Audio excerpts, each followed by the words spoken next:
ఇప్పుడు స్థానిక సంస్థల ఎన్నికలకు పోయేటువంటి ధైర్య సాహసాలు కాంగ్రెస్ పార్టీ చేయట్లేదు. జనాల్లోకి వెళ్ళినట్టయితుంటే ఎమ్మెల్యేలు గాని, మంత్రులు గాని జనాల్లోకి వెళ్ళినట్టయితుంటే బట్టలు చింపేటువంటి పరిస్థితి ఉంది కాంగ్రెస్ నాయకులకు. అందుకే వెనకడుగు వేస్తా ఉన్నారు అని చెప్పేసి అంటా ఉన్నారు. 10 ఏండ్లు హ్మ్.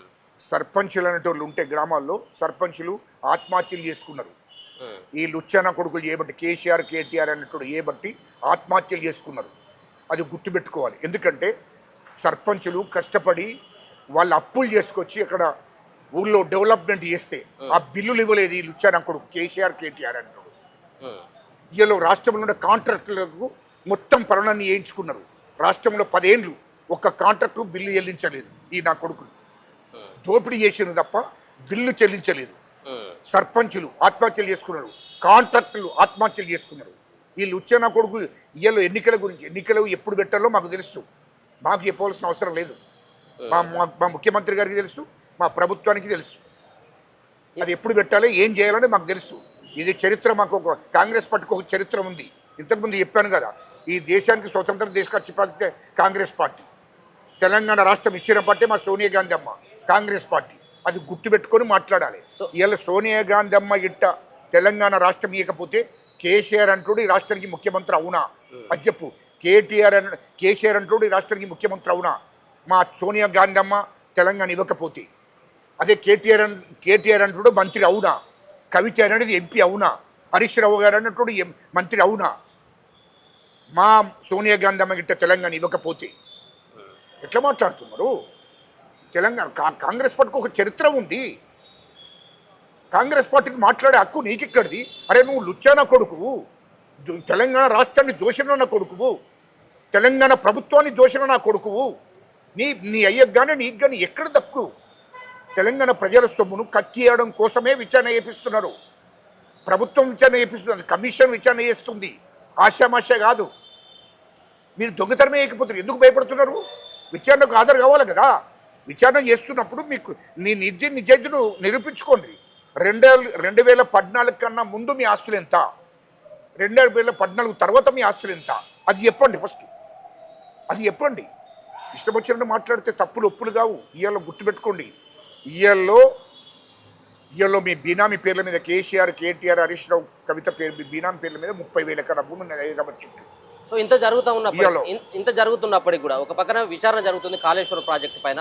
మీరేమో 1,00,000 కోట్ల రూపాయలకు సంబంధించినటువంటి అవినీతి జరిగిందని మీరే చెప్తా ఉన్నారు. సో దీంట్లో బీజేపీ పార్టీ ఇప్పటి వరకు కూడా ఎక్కడ కూడా మాట్లాడట్లేదు. ఒక పక్కన కేసీఆర్కి ఏం సంబంధం ఉన్నది, ఇంజనీర్లకి సంబంధం ఉందని చెప్పేసి మాట్లాడినప్పుడు కూడా ఇక్కడ కూడా బీజేపీ నేతలు స్పందించట్లేదు. దీన్ని ఎట్లా చూస్తారు కదా? బీజేపీకి సంబంధించిన పార్టీ నేతలు ఈ కాళేశ్వరం ఇష్యూలో అసలు ఎవరు కూడా నోరు తెరిచి మాట్లాడట్లేదు. బీఆర్ఎస్ బీజేపీలో విలీనం చేయబోతున్నారు. బీజేపీ ఎక్కడిది మళ్ళీ బీఆర్ఎస్ ఒకటి బీజేపీ ఉంటా. మీరు భలే మాట్లాడుతున్నారు. మీరేం మాట్లాడుతున్నారు నాకు అర్థం కాదు. బీఆర్ఎస్ బీజేపీలో విలీనం చేస్తున్నాడు బాబు. కేసీఆర్ కలిసిపోతున్నాడు. వాడు జైలు పోకుండా రేపు ఈడీ విచారణ జరుగుతుంది. మళ్ళీ ఆయనతో మమ్మల్ని జైలుకు పంపుతారు భయానికి బీజేపీలో కలిసిపోతున్నారు వాళ్ళు. ఆ కేసులు ఇక్కడ కేసులు కప్పిపుచ్చుకోవడం కోసం ప్రయత్నం చేస్తున్నాడు కేసీఆర్ కేటీఆర్ హరీష్ రావు కవిత. బీజేపీలో కలిసిపోవడానికి వాళ్ళు సిద్ధపడుతున్నారు. బీఆర్ఎస్ పార్టీ బీజేపీ బీఆర్ఎస్ మళ్ళీ ఇంకా దాని గురించి ఎట్లా మాట్లాడుతున్నాయి నాకు అర్థం కాదు. అది తెలంగాణ ప్రజలకు దేశ ప్రజలకు అందరికీ అర్థమైపోయింది. అదేం కేసీఆర్ అది ఇక్కడ పార్టీని ఉంచడానికి సిద్ధంగా లేరు వాళ్ళు. అది గుర్తుపెట్టుకొని మాట్లాడాలి. అయితే ఒక 2 విషయాలు గుర్తుపెట్టుకోవాలి. ఇవాళ మాట్లాడే ముందు మా ముఖ్యమంత్రి గారిని మా ప్రభుత్వాన్ని మాట్లాడే ముందు గుర్తుపెట్టుకోండి. ఎందుకంటే ఇష్టం వచ్చినట్టు కేటీఆర్ అంటూ ఇష్టం వచ్చినట్టు మాట్లాడితే బాగుండదు. ఎందుకంటే నీవు మొత్తం విచారణ జరిగిన తర్వాత ఖచ్చితంగా చట్టపరమైన చర్య తీసుకుంటారు. కేసీఆర్ను కేటీఆర్ను హరీష్ రావును తిహార్ జైలుకు పంపక తప్పదు. ఖచ్చితంగా మీ ఇంటి నలుగురు కవితతో సహా ఇంటి నలుగురు జైలుకు ఒక తప్పరు. ఎందుకంటే మీరు రాష్ట్రంలో 3 లక్షల కోట్లు దోశారు, 30,000 ఎకరాలు దోశారు. రెండోది ఇయర్లో కేటీఆర్ అంటుడు అరే నీతిగా మాట్లాడుతున్నావు. అమెరికాలో నీకు ఆస్తులు ఎక్కడ 20? అమెరికాలో 1000 ఎకరాల భూమి ఎక్కడిది? అమెరికాలో 40,000 కోట్లు పెట్టుబడి పెట్టావు. ఎక్కడి నుండి వచ్చింది అది? దానికి జవాబు చెప్పాను. మా ముఖ్యమంత్రి గారిని మాట్లాడే ముందు జవాబు చెప్పు. ఇయర్లో దుబాయ్లో 25,000 కోట్లు పెట్టావు. ఎక్కడి నుండి వచ్చింది ఆస్తి అంతా? లండన్లో 1,000 కోట్లు పెట్టుబడి పెట్టావు. ఎక్కడి నుండి వచ్చింది? హరీష్ రావు అన్నటువంటి సింగపూర్లో 25,000 కోట్ల పెట్టుబడి పెట్టాడు. ఎక్కడి నుండి వచ్చింది అని అడుగుతున్నా. ఇదంతా ఎక్కడి నుండి వచ్చేది? నీకు 60 ఎకరాల భూమి ఏది 2014 కన్నా ముందు కేసీఆర్ అక్కడ ఫామ్ హౌస్ కట్టుకున్నప్పుడు ఇయర్లో 600 ఎకరాలు ఎక్కడ నుండి వచ్చింది అదంతా? హైదరాబాద్ చుట్టూ 30,000 ఎకరాల భూమిని మీ బినాం పేర్ల మీద పెట్టుకున్నారు కేటీఆర్. అది ఎక్కడి నుండి వచ్చింది? 500 కోట్లతో ఇల్లు కట్టావు, ఎక్కడి నుండి వచ్చింది? 150 కోట్లతో కవిత బంజారాస్ ఇల్లు కట్టింది, ఎక్కడి నుండి వచ్చింది ఇదంతా? 2014కు ముందు మీ ఆస్తులు ఎంత, 2014 తర్వాత మీ ఆస్తులు ఎంత? ఇది ప్రజలకు చెప్పి మొదలు, ప్రజలకు చెప్పిన తర్వాత మాట్లాడు. మీరు రాష్ట్రాన్ని దోసుకుంటుంటే విచారణ చేయదా? రాష్ట్ర ప్రభుత్వం విచారణ చేయదా? కమిషన్ విచారణ చేయదా? మొత్తం రాష్ట్రాన్ని అంతా దోషిస్తారు, ఇక విచారణ లేకుండా ఉంటుందా? జాగ్రత్త గుర్తుపెట్టుకొని ఖచ్చితంగా మా ముఖ్యమంత్రి గారు ఖచ్చితంగా నీతి నిజాయితీగా పరిపాలన చేస్తున్నాడు. ఇంటి నుంచి పరిపాలన చేస్తున్నాడు. ఈ రాష్ట్ర ప్రజలు ఇంట్లో ఆయన సొంత భోజనం చేసుకుంటూ పరిపాలన చేస్తున్నాడు. ఆఫీసులలో సచివాలయంలో కూర్చుంటున్నాడు, అక్కడ ఇంట్లో కూర్చుంటున్నాడు, మొత్తం ఆఫీసులలో కూర్చుండి పరిపాలన చేస్తున్నాడు. బంగ్లాలు కట్టుకోలేదు, ప్రగతి భవన్లు కట్టుకోలేదు మా ముఖ్యమంత్రి గారు.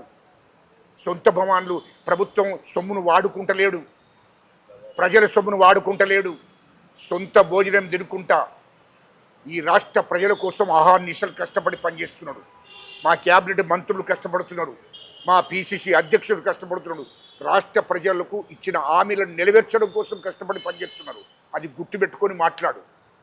మీరు మొత్తం దోపిడీ చేసిన సొమ్ము ఎక్కడ కాంగ్రెస్ ప్రభుత్వం గక్కెత్తదనే భయం కొద్దీ మీరు ఇష్టం వచ్చినట్టు మాట్లాడితే నాలుగే ఘోషించారు కేటీఆర్. అది గుర్తుపెట్టుకోమని చెప్తున్నారు. Right, thank you so much. మొత్తానికైతే మాత్రం ఒక పక్కన చెప్తా ఉన్నారు, ఇప్పటికైనా కానీ కేటీఆర్ మీ యొక్క భాష తీరు మార్చుకోవాల్సినటువంటి అవసరం ఉందని చెప్పేసి ఒక పక్కన హెచ్చరించడంతో పాటు మరొక పక్కన కాళేశ్వరం కమిషన్ ముంగడు కూడా హాజరు కావడానికి ఎందుకు కేసీఆర్ భయం అన్నటువంటి అభిప్రాయాన్ని కూడా తాను వ్యక్తపరుస్తా ఉన్నారు. కెమెరా పర్సన్ గణేష్తో అనిల్, గాంధీ భవన్.